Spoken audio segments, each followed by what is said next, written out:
ഈ ചരിത്രം ഒരുപാട് ബന്ധമുള്ളത് കൊണ്ട് ഞാൻ ആ കഥ പറഞ്ഞിട്ട് ബാക്കിയുള്ള ഭാഗം പറയാം. 18 രാജ്യങ്ങളുടെ ഭരണാധികാരിയായിരുന്നു ബൽഖയിലെ സുൽത്താൻ ബഹുമാനപ്പെട്ട ഇബ്രാഹിം ഇബ്നു അദ്ഹം. ഉറക്കെ ഒന്ന് തർവീയത്തിലേക്ക് ഉറക്കെ റളിയല്ലാഹു അൻഹു. ഇബ്രാഹിം ഇബ്നു അദ്ഹം റളിയല്ലാഹു അൻഹു അഹങ്കാരത്തോടെ നാടുവാണുകൊണ്ടിരിക്കുന്ന കാലം രാജാവാണ്.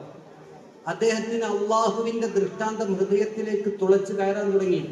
അപ്പൊ ഒരു ദൃഷ്ടാന്തം എന്തുണ്ടായതെന്നറിയോ?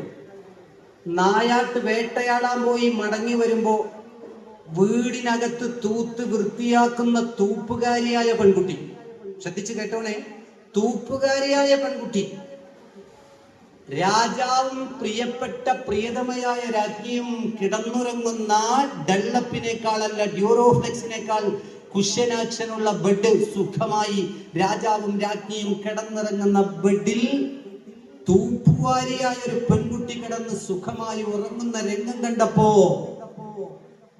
ചുമരിൽ ചാർത്തിയിട്ട ചാട്ടവാറൂരിയിട്ട് കിടന്നുറങ്ങുന്ന പെൺകുട്ടിയെ തിരിച്ചും മറിച്ചും മറിച്ചും തിരിച്ചും അടിച്ചു.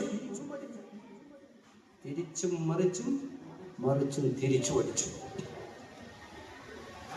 പെൺകുട്ടി ചാടി എണീറ്റു.